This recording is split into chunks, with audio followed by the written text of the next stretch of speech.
All right, everyone. So today we're going to talk about MAD in the modern world. And to get started, let's give the historical context. So the Cold War started in 1947 and lasted until 1991 when the Soviet Union falls. It is a conflict between the Soviets and the United States.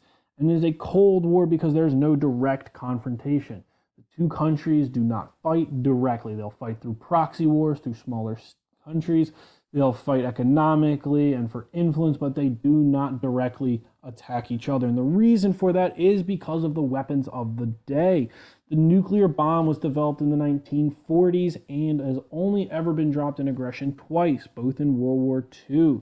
By 1960, both the Soviets and the Americans not only have nuclear weapons, but they have thermonuclear weapons or hydrogen bombs, which are significantly more powerful than traditional atomic weapons. And the use of the atomic weapon is not actually a very good military. Their main strength comes in how fast they can deliver devastation. They drop bombs that are so powerful that they can do what would take years of other forms of bombing. However, they are not great in the fact that because of the nuclear radiation and the fallout, they are actually not a good military weapon and in fact are more of a strategic weapon in the sense of a deterrent. So, with nuclear weapons comes the idea of MAD, mutually assured destruction. Both sides understand that if there is a conflict, if they do go to war, eventually there will be an escalation, eventually the nuclear bomb will be launched, and eventually there will be a retaliation. And so MAD ensured that nuclear weapons were never deployed because the retaliatory strikes would destroy both sides of the conflict. No one wanted to become a crispy martyr for capitalism and democracy any more than a rational thinkers thought that the triumph of socialist Marxist-Leninist cause could be accomplished by annihilating the globe in which mankind lived. John Hughes Wilson hits the point perfectly. MAD develops once both sides can launch a nuclear weapon. What happens is a bombs threat the Soviets or the Americans launch.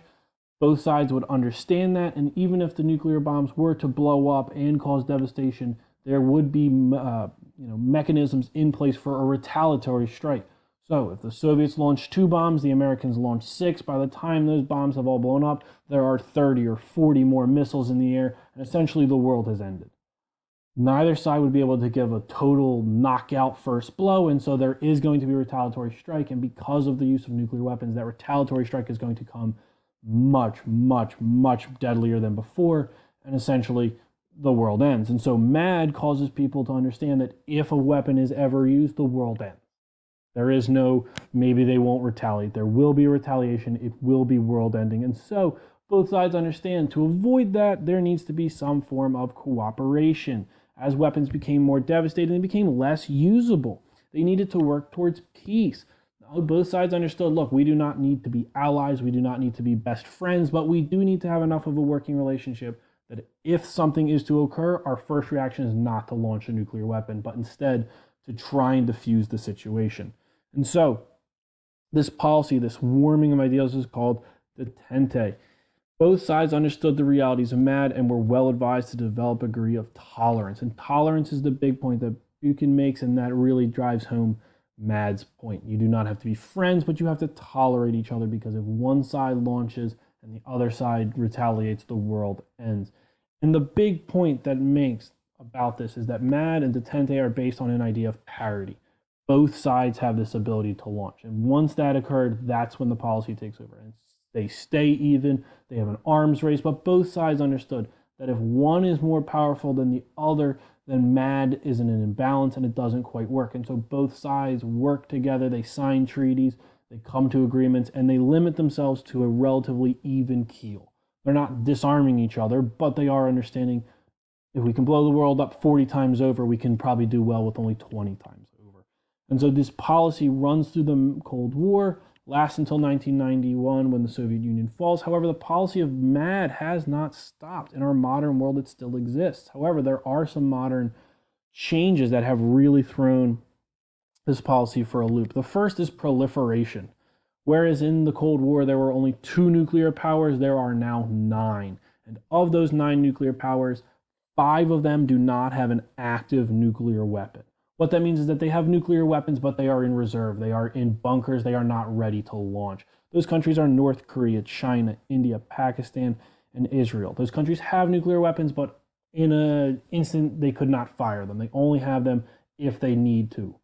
On the other side, the United States, United Kingdom, France, and Russia, the former Soviet Union, now have both a stock of reserve weapons like the other five. However, they also have armed weapons currently deployed on missiles, on ships, on air bases, ready to hit the button and launch. And so those four countries are much closer to MAD since they can instantly launch that. This also makes an interesting note about size. During the Cold War, there were only two enemies and they both understood each other. They were both superpowers. However, not every nuclear country is a superpower. North Korea is not a large power in any sense except for its nuclear program. As Friedman, Snyder, and Legion point out, North Korea's nuclear program has allowed it to punch above its weight limit. This country, not big, but because it has nuclear weapons, it can jump into the arena of MAD. It can say, hey, we, treat us poorly, launch an attack against us, we will use nuclear weapons. We will cause this destruction. And so nuclear weapons are possible, they're around, and now it's just a little more interesting because instead of A versus B, it's now A versus C with an ally with B against D, and it just mixes it up. So proliferation has kind of caused MAD to be involved in more than just one conflict. With our modern world, we have also seen two new threats, and that is the removal of parity. In the 1970s, an anti-ballistic missile treaty ensured that no country would develop a way to stop nuclear bombs. If nuclear bombs were launched, both sides understood they were going to hit their targets and the destruction would be had.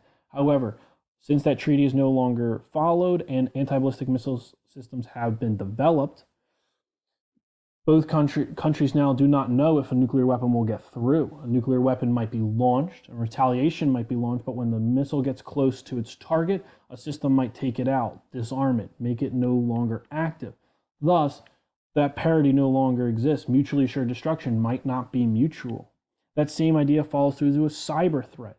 There's this fear that a cyber attack could cause a nuclear weapon to be launched against a country's will, say France's weapons being controlled by someone else and launched, or that if a country launches, the retaliatory strike might be turned off. They might go to do their retaliatory strike, but a cyber attack has removed the ability for that attack to be enacted. The last and kind of most interesting threat is a non-governmental.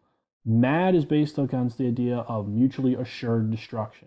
If all the people of India get bombed by Pakistan, then all the people of Pakistan will be bombed by India. However, non-governmental threats, these fundamentalist groups, these radicals, do not have a place. They do not have one singular location. And so if they were to say, get their hands on a nuclear weapon and launch one, there would be no place for a retaliatory strike. And so MAD has adapted. It exists on one side, but not on the other side. And so this kind of leads us to how we can learn from the past. MAD and Detente work because there were only two parties involved. However, that does not mean that they cannot work today. Although we do not have a policy of Detente, it does still exist. No country wants to be the first to start a nuclear war. And so we work with this. MAD still exists. It's still in the minds of politicians. They understand as they do foreign policy that every action has a reaction, and if that reaction might cause nuclear war, they have to think the initial action through again. MAD is no longer in the eyes of the common people as there is no longer that threat. Communism is ended. The Cold War is over. There is not this standstill of men ready to launch weapons. However, it's still with people today. It still affects politicians, and it still affects the way that international relations are done, as neither side wants to be the one to launch a nuclear weapon and cause that retaliation. Also, just because there are only 9 nuclear states does not mean that it does not apply. Many countries have alliances. Although there are only 2 NATO countries with nuclear weapons, all NATO allies understand that MAD would come from a NATO ally. Taiwan, an ally of the Americans, understands that if a nuclear strike was ever enacted against them, nuclear weapons from the American arsenal would be used against the initial launch. And so MAD still is with us today. It still shapes politics, and it ensures that in a nuclear age, there is some peace. It causes people to step back from the brink of destruction and instead work together. So if there are any questions, please let me know in the comments below. I'll do my best to answer them. And the next 2 slides are simply a list of sources used for this presentation.